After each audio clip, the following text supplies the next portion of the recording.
محمد أحمد بكال أو عراق مقعدير أرنتاس أولي حديدي إن سومالان لغو عسوريي أما بلغا شكت هطبا إن فنانكا حتى يا لجوغنا إن بالأرنتاس نوغور بدر كوسار واد محسن تهي waxaan caaw halkan soo fadhiistay horta ummadda Soomaaliyeed oo dhan waxaan leeyahay aad baad mahadsantihiin gaar ahaan ummadda reer Somaliland sida fiican uga dhiidiyeen horta badriyo wax de cusub dhacdo cusub ayaa ahayd hawshaasina way jirtay weerarkaasi uu jiray la igu soo qaaday oo gawaadhi dad badan ka buuxaan la soo weeraray habeen hore ma jirtaa cid aad arinta weerarka aad u aaneynayso ama aad ka shakisan tahay wallahi badriyo horto xilli dambe ahayd goor dambe ahayd aniga Cabdiraxmaan Caydiid oo wada socona gurigan ka soo baxnay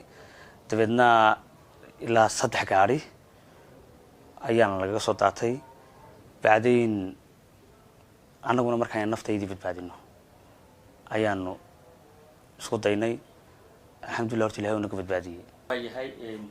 Soomaaliland sidaad ogtahay fawda ma aha nidaam baa ka jira waad ogtahay ma jirtaa hay'adaha ammaanka ma u gudbiseen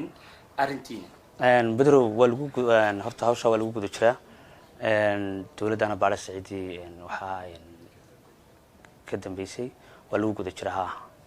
way su'aashaday ugu dambeysay aad iyo aad marka hore u mahadsan tahay su'aasha bulshada isweydiinaysa ayaa ah in fanaanka aad ogtahay BK oo Kenya loo soo diiday ayaa leeyahay arintan iyo xiriirkeed iyo qorshaha Facebook-yada arintaas ayaa ku jirta maxaad ka leedahay kooban wallahi horta taa hal ereban koorniya badriyo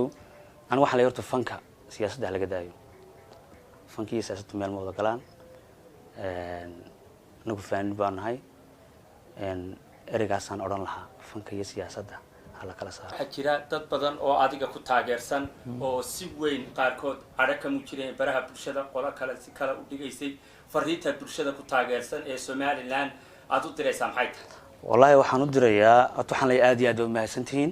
ani Hargeysa waa magaaladeydii waana magaaladan ku dhashay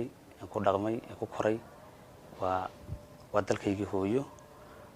waxaan leeyahay aad baan idinku mahadcelinayaa meel kastoo joogtaan aad baan idinka mahadcelinayaa malay mar labaad iyo mar saddexaad bulshada reer Somaliland iyo ummadda Soomaaliyeed oo dhan annaga wada soconay faahfaahinteedina uu sheegay Maxamed waana lagu daba jiraa waxaan u mahadcelinayaa dhammaan ummadda meel kastoo dunida joogaan arintan ka ficil celisay haddii af noqoto haddii ficil noqoto iyo haddii baraha bulshada noqotoba aad baan u mahadsanyiin waxaan ku darayaa oo kale in fanka iyo la kala saaro siyaasadda oo fanka la siyaasadeynin fanka iyo siyaasaddu isma geeyaan mana iskalaan aad baan u mahadsantiin dhamaantiin arintaasina insha Allah bidnillaahi kariim waxay noqon doontaa arin dadka reer Somaliland ay wax badan macnaha ay kaga tusaale qaataan aad baan u mahadsantiin dhamaantiin